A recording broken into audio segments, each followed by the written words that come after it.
à chacun, chacune. Merci à votre berger, à votre bergère de nous avoir invités. Merci pour l'accueil qui nous a été réservé. L'hôtel, tout. Merci.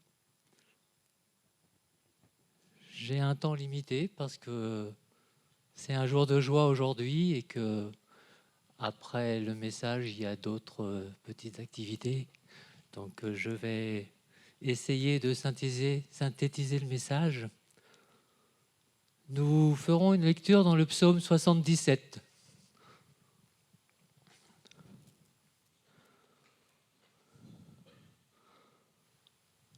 Le psaume 77, nous allons lire du verset 3 jusqu'au verset 11. Nous resterons sur le psaume 77 et après on reprendra, en deuxième partie du message, on reprendra la deuxième partie du psaume 77. Au jour de ma détresse, je cherche le Seigneur. La nuit, mes mains sont étendues sans se lasser. Mon âme refuse toute consolation. Je me souviens de Dieu et je gémis. Je médite et mon esprit est abattu. Tu tiens mes paupières en éveil et dans mon trouble, je ne puis parler. Je pense aux jours anciens, aux années d'autrefois. Je pense à mes cantiques pendant la nuit. Je fais des réflexions au-dedans de mon cœur et mon esprit médite. Le Seigneur rejettera-t-il pour toujours? Ne sera-t-il plus favorable? Sa bonté est-elle à jamais épuisée? Sa parole est-elle anéantie pour l'éternité? Dieu a-t-il oublié d'avoir compassion? A-t-il, dans sa colère, retiré sa miséricorde? Je dis, ce qui fait ma souffrance, c'est que la droite du Très-Haut n'est plus la même. On vient de passer un moment joyeux. Des frères se sont engagés dans les voies du Seigneur en disant que Dieu est formidable, Dieu est puissant. Et je suis en train de lire quelque chose qui nous dit, mais Dieu a-t-il oublié sa miséricorde? Est-ce que la main de Dieu est un peu différente d'avant? Est-ce que Dieu n'aurait pas oublié? Est-ce que Dieu ne m'aurait pas oublié? Quel contraste entre les deux, hein? La joie du baptême et l'interrogation que j'apporte ce matin. L'auteur de ce que je viens de lire est Asaph. Alors je ne sais pas si vous le connaissez tous. La Bible en parle comme quelqu'un de très spirituel, un grand serviteur de Dieu, un homme de Dieu. On pourrait un petit peu aller plus loin dans la Bible. Dans le livre des Chroniques, il nous est montré Asaph comme un fils de Lévi. C'est la tribu des sacrificateurs. Quelqu'un qui a de l'importance, qui a un service précis. Dans le livre des Chroniques, deuxième livre des Chroniques, Asaph nous est présenté comme un prophète.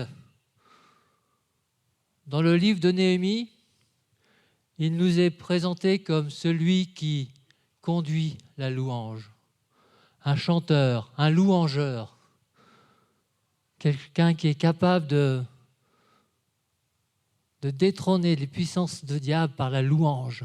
Quelqu'un qui est capable d'entraîner le peuple de Dieu dans la louange, dans la victoire. Dans le psaume 50, il dit que notre Dieu ne reste pas en silence. Dans le psaume 73, il dit que Dieu est bon. Dans le psaume 74, il dit que le temple a été détruit, mais que Dieu a été celui qui l'a rétabli. Psaume 75, il déclare que Dieu est souverain. Psaume 76, il proclame la victoire de Dieu. Le psaume 78, il invoque la fidélité de Dieu. Et si je ne fais pas d'erreur, entre 76 et 78, il y a le 77, le psaume que nous avons lu. Un homme de Dieu capable d'apporter la louange, capable d'apporter la prophétie, d'être à l'écoute de Dieu.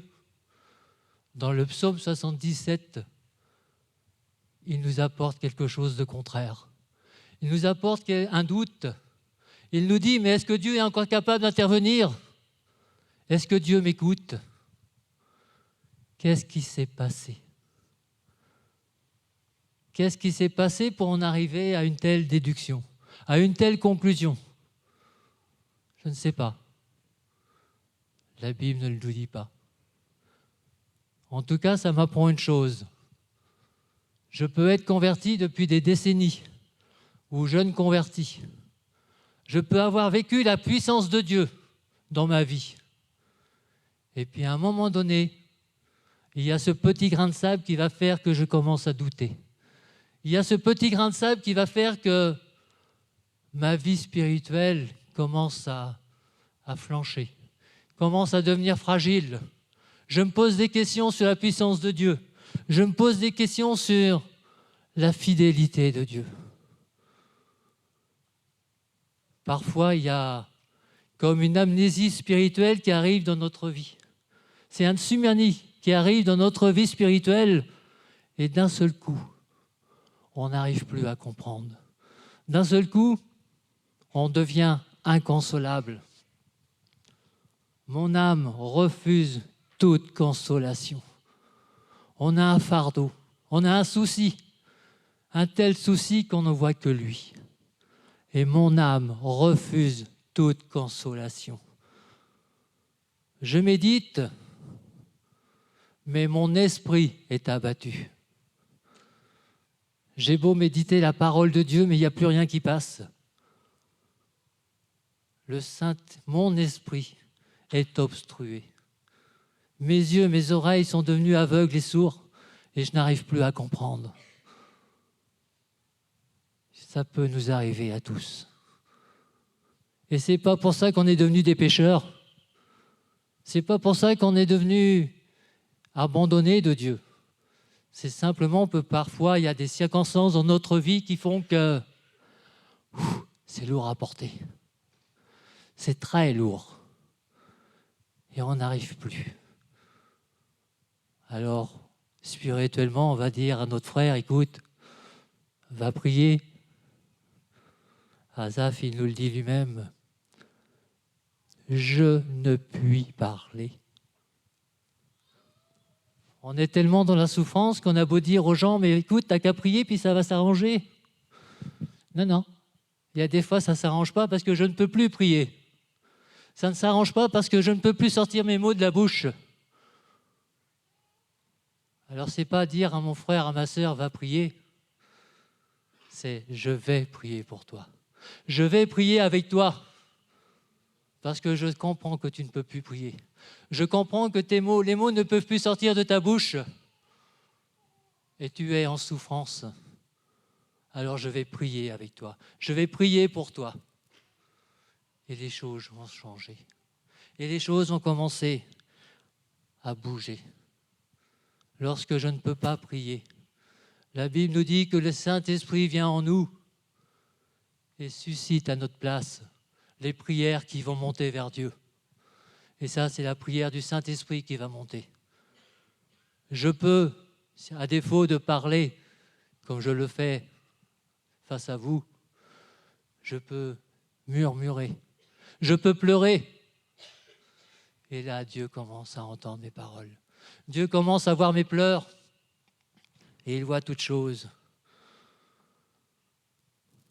Et la question, c'est, probablement, c'est la question qu'Asaph a juste posée. Mais Dieu, pourquoi m'as-tu abandonné? Jésus a posé cette question aussi, lorsqu'il est mort sur la croix à la Tchabatani. mon Dieu, pourquoi m'as-tu abandonné ?» Lui, on sait, c'est parce qu'il a pris chacun de nos péchés sur lui. Et Dieu ne pouvait pas poser sa main sur lui puisque Dieu est le péché. Christ a pu connaître l'abandon de Dieu parce que Christ a pris chacun de nos péchés à la croix. Mais là, ce n'est pas le cas avec Asaph. De toute façon, ce n'est pas expliqué. Alors, on va voir ensemble qu'est-ce qu'il peut faire dans ma vie que je n'arrive plus à comprendre la parole de Dieu. Qu'est-ce qu'il va faire dans ma vie que je n'ai plus cette force de prier, je n'ai plus cette force d'aller plus loin, de regarder à Dieu. On va voir ensemble quelques éléments. Alors je ne sais pas si ça correspond à Asaph, ce n'est pas précisé. Mais ça peut correspondre à ma vie. Ça peut correspondre à ce que je vis. Un des premiers sujets qui va faire que je n'arrive plus à être à l'écoute de Dieu, ça va être le doute.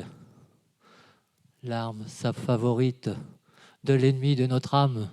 Le doute, on se souvient à la Genèse, face à Adam, face à Ève. Dieu a-t-il réellement dit ? Ça, c'est le doute qui commence à rentrer. Et le doute peut parfois rentrer dans notre vie. Même après des décennies de conversion, ça peut arriver. Même après avoir vu la puissance de Dieu se manifester dans ma vie, un jour ou l'autre, si je ne fais pas attention, le doute peut arriver. Jacques, chapitre 1, les versets 6 à 7. Cela s'adresse à celui qui demande la sagesse. Et il nous est dit ceci, mais qu'il la demande avec foi, sans douter. Car celui qui doute est semblable au flot de la mer, agité par le vent et poussé d'un côté et d'autre. Qu'un tel homme ne s'imagine pas recevoir quelque chose du Seigneur, c'est un homme irrésolu, inconstant dans ses voies. Pour ceux qui nous connaissent, nous venons de la région nantaise, le bord de mer, et la mer, on connaît. Les flots, on connaît. Et lorsqu'il y a quelque chose qui est mis au bord de la mer, un coup, il va au large, un coup, il revient sur le sable. Mais ça flotte, ça n'apporte rien de concret. Et si je suis dans cet état d'esprit de flotter sur la mer, la Bible nous dit que je suis comme un homme irrésolu, inconstant, qu'il ne s'attende pas à recevoir quelque chose de la part de Dieu parce que je suis ballotté de part et d'autre. Le doute, évidemment, le contraire, c'est la foi. Hébreux 11, 6. Or, sans la foi, il est impossible de lui être agréable, car il faut que celui qui s'approche de Dieu croit que Dieu existe. Quand le doute commence à m'envahir, la foi commence aussi à diminuer. Et je commence à dire, mais est-ce que Dieu existe vraiment ? Je commence à être comme Asaph. Est-ce que la main de Dieu est toujours la même ? Est-ce que la miséricorde de Dieu est toujours la même ? Voilà, je commence à douter.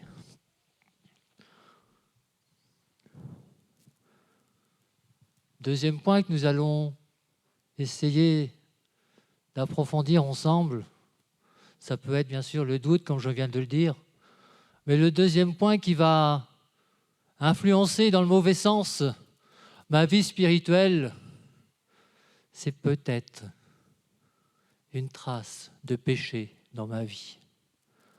Quelque chose qui n'est pas tout à fait en règle avec Dieu, quelque chose que je garde en secret, parce que je veux bien que Dieu prenne en charge ma vie, mais il y a cette petite chose là cachée dans mon cœur. Non, ça c'est pour moi, c'est ma vie privée, ça. Je garde. Et si c'était une trace de péché qui m'empêchait d'approcher de Dieu, qui m'empêchait de comprendre la puissance de Dieu dans ma vie? Dans le psaume 66, verset 18, David pouvait dire « Si j'avais connu l'iniquité dans mon cœur, le Seigneur ne m'aurait jamais exaucé. » Si j'avais connu l'iniquité dans mon cœur, le Seigneur ne m'aurait jamais exaucé. Ésaïe, chapitre 1, verset 4. Malheur à la nation pécheresse, au peuple chargé d'iniquité. Malheur à la race des méchants, aux enfants corrompus. Et dans ce même chapitre, verset 15, quand vous étendez vos mains, je détourne de vous mes yeux. Quand vous multipliez les prières, je n'écoute pas. Et là, c'est Dieu qui parle. Ce n'est pas Serge Le Guic qui parle, c'est Dieu. C'est la parole de Dieu qui le dit. Si je reste au sein de cette nation méchante, si je reste dans cette notion de méchanceté, de péché, quand je prie, Dieu n'écoute pas. Dieu détourne son regard de ma vie. Alors oui, parfois, il y a ce petit côté secret que je garde. Et du coup, ben oui, je suis comme Asaph. Je ne perçois plus les choses de Dieu. Je considère que Dieu n'écoute pas. Je considère que la main de Dieu s'est détournée et n'est plus du tout la même. Parce qu'il y a quelque chose en moi qui fait un peu boule de neige. Cette petite chose que je garde secrète, ça fait boule de neige. Et on sait ce que c'est qu'une boule de neige. Ça commence par un tout petit truc et puis ça peut devenir un gros bonhomme de neige. Ça peut devenir une grosse boule qui cache tout, qui anéantit tout. Ah, cette trace de péché.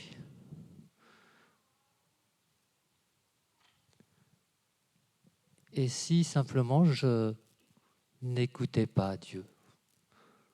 Ça aussi. Quand je n'écoute pas Dieu parler, il pourra dire tout ce qu'il veut. De toute façon, si je n'écoute pas, mes oreilles sont fermées. Il ne se passera rien.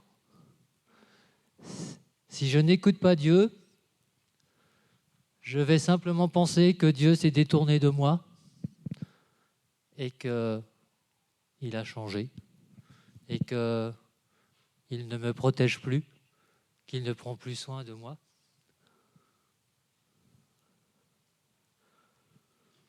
Ne vous inquiétez pas pour mes yeux, c'est juste la fatigue. On va lire ensemble le Proverbe, chapitre 1.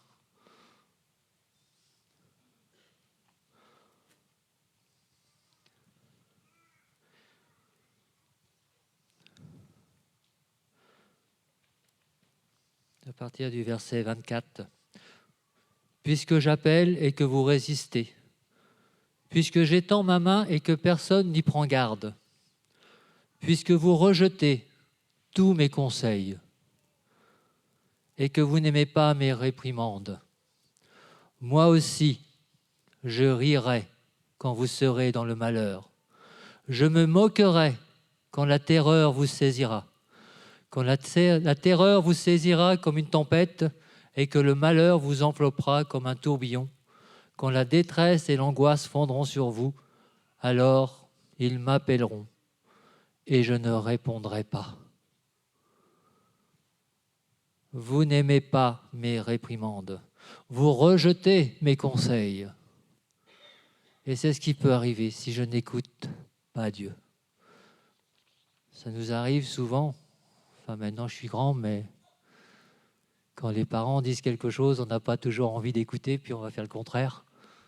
Parce que on veut faire notre expérience tout simplement. Et puis, quelque temps après, on s'aperçoit que papa et maman, ils avaient raison, qu'on aurait peut-être dû écouter.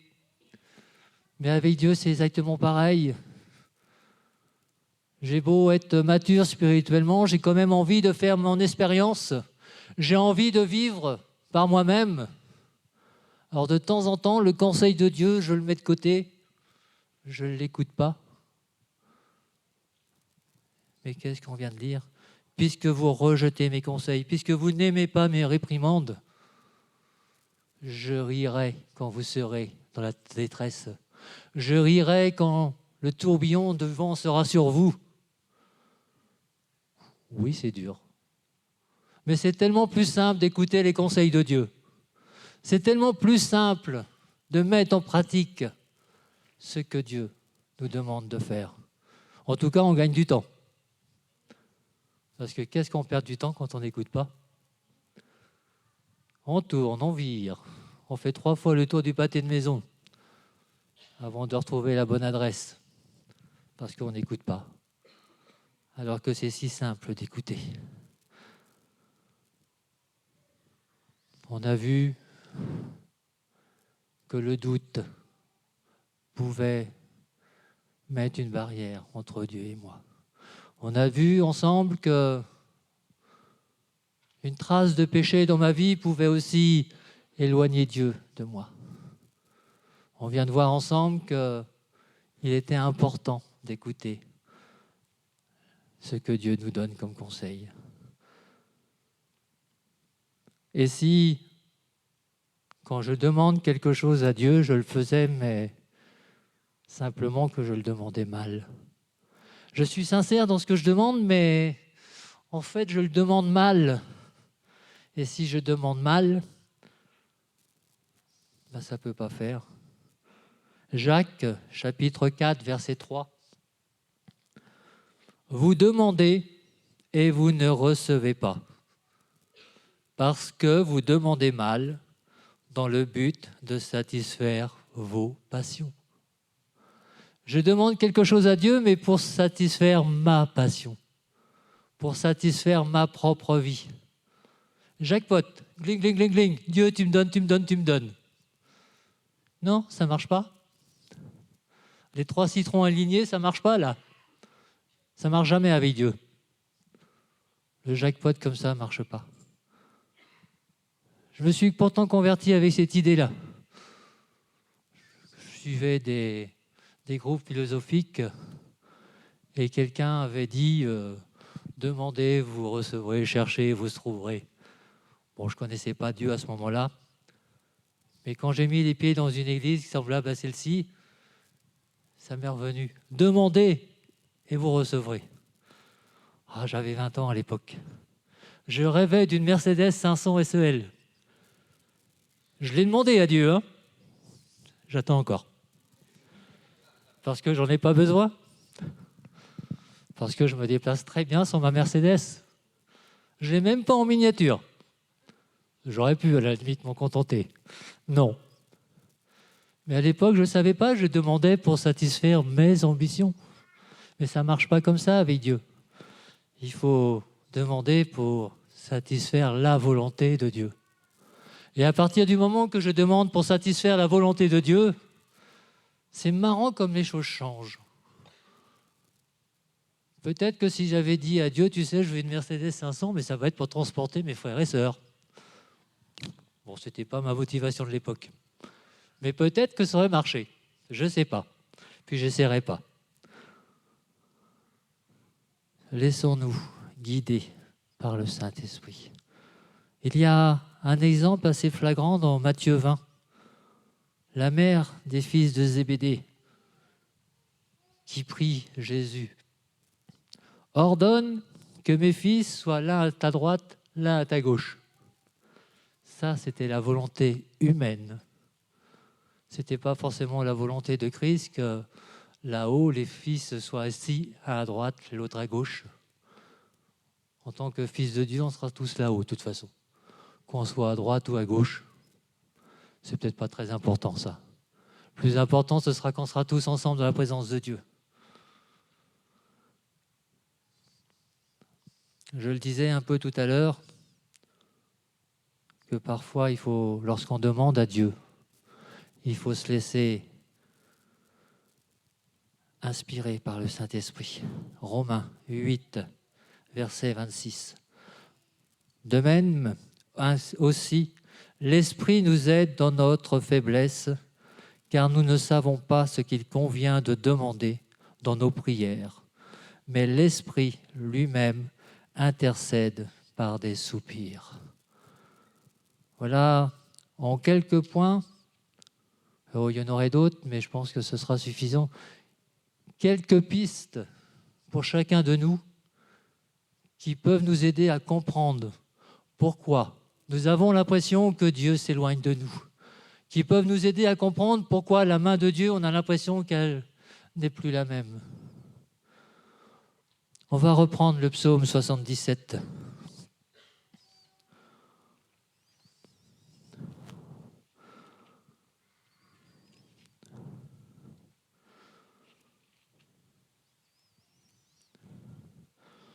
Et à partir du verset 12, voilà, au verset 11, ce qui fait ma souffrance, c'est que la droite du Très-Haut n'est plus la même. Asaph, il est dans le fond de la déprime, il est dans le fond de la détresse. Et arrive le verset 12. Je rappellerai les œuvres de l'Éternel, car je me souviens de tes merveilles d'autrefois. Je parlerai de toutes tes œuvres, je raconterai tes hauts faits. Ah, là, ça commence à changer. Asaph, il n'est plus en train de se lamenter sur lui-même, il n'est plus en train de dire « Oh, je suis le pauvre petit misérable Asaph, qui n'a plus de relation avec Dieu ». Il s'est assis. Et il prend le temps de se souvenir de ce que Dieu a fait. Et il commence à dire « Je raconterai tes merveilles, je raconterai tes hauts faits. Je me souviens de ce que tu as fait autrefois. Ô Dieu, tes voies sont saintes. Quel Dieu est grand comme toi ?» Ah, ça y est. Asaph commence à respirer. Simplement parce qu'il a pris le temps de se poser et de dire à Dieu, mais oui, au fait, tel jour tu m'as béni, mais je ne m'en suis pas aperçu. J'étais tellement aveuglé par mes soucis que tel jour, quand j'étais dans le plus profond de la vague, c'est toi qui m'en as retiré. C'est toi qui as posé ta main. Je ne m'en suis pas aperçu, mais tu as posé ta main. Toujours dans ma conversion, ce qui m'a fait prendre mon baptême, c'est que dans l'église où j'étais, je voyais des gens qui avaient été délivrés par Dieu, guéris de l'alcool, délivrés de la drogue, guéris, comme notre frère l'a dit, d'un problème de jambes, d'un problème musculaire. Et puis un jour, j'ai dit à Dieu, mais c'est bien, je suis content, je vois des frères, des sœurs, enfin, je n'étais pas encore baptisé. Enfin, je vois des gens que tu as bénis, mais qu'est-ce que tu as pu faire pour moi? Ah, je devais avoir 25 ans et au plus profond de mon être, il y a une voix qui est sortie du fond de moi en disant « Qu'est-ce que j'ai fait pour toi ?» Mais souviens-toi du 21 octobre. C'était 5 ans en arrière, l'année de mes 20 ans. J'étais en montagne. La boîte de vitesse a lâché au moment où j'ai pris un virage. Et je me suis retrouvé 35 mètres plus bas. À 20 ans, j'ai dit « Oh, j'avais de la chance ». Mais quand j'ai entendu cette voix au plus profond de moi, je me suis dit oh, « Voilà, Dieu a posé sa main sur moi alors que je ne m'en suis pas aperçu ». C'est pour ça, frères et sœurs, qu'il est important de se remémorer ce que Dieu fait pour chacun de nous. Il est important de faire la liste, de s'asseoir, de se poser et de dire à tel endroit, à tel moment, Dieu m'a gardé. Dans telle circonstance, Dieu m'a béni et je ne m'en suis pas aperçu. Ah, c'est sûr, quand on ne s'en aperçoit pas, on peut tomber dans la déprime et dire « mais Dieu ne fait rien pour moi ». On a tous un 21 octobre dans notre vie où Dieu a posé sa main. Et c'est important pour chacun de nous de se souvenir. Et il continue, Asaph. Tes voies sont saintes. Tu es le Dieu qui fait des prodiges. Tu as manifesté parmi les peuples ta puissance. Gloire à Dieu. Au verset 11, il disait, la droite du Très-Haut n'est plus la même. Verset 16, par ton bras, tu as délivré ton peuple. Et là, on peut dire, par ton bras, tu m'as délivré. Quel contraste entre le verset 11 et le verset 16. Simplement parce que Asaph a décidé de se replonger dans la parole de Dieu. Simplement parce qu'il a décidé de faire confiance à Dieu. Ton tonnerre éclaire le tourbillon.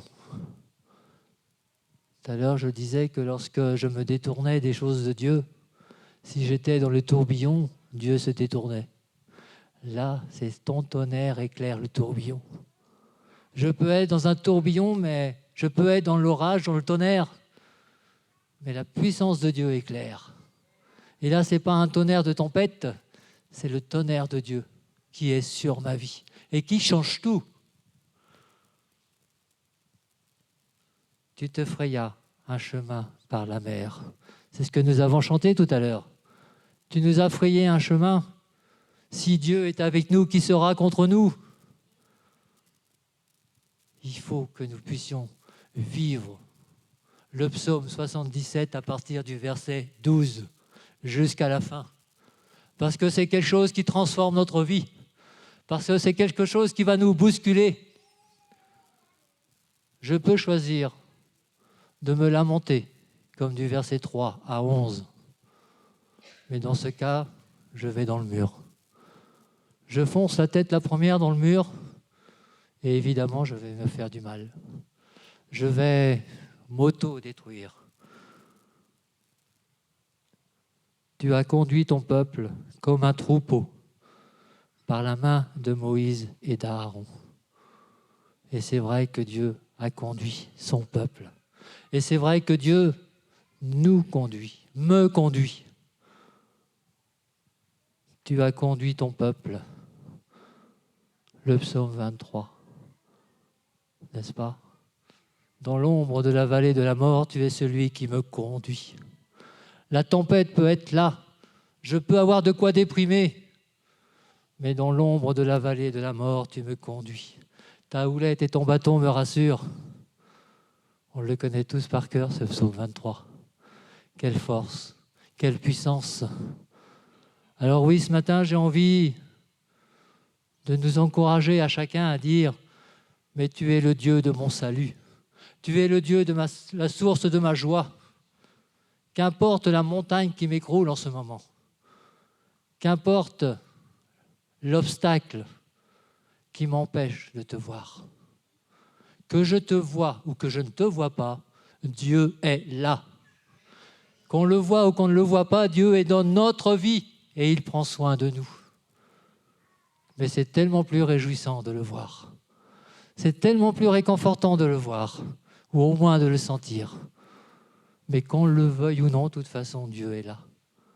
Et sa main ne se détourne pas de la nôtre. Et sa main est toujours à prendre notre main dans la sienne, parce que Dieu est amour. La miséricorde de Dieu pour chacun de nous ne s'est pas réduite, ne s'est pas amoindrie. C'est simplement moi, pour un tas de X raisons, qui commence à me détourner de Dieu. Frères et sœurs, je vais m'arrêter là et je vous invite simplement à garder en vous ce psaume 77, mais à partir des versets 12, s'approprier les promesses de Dieu pour chacun de nous. S'approprier pour chacun de nous ce que Dieu a fait dans notre vie. Soyez bénis, frères et sœurs. Amen.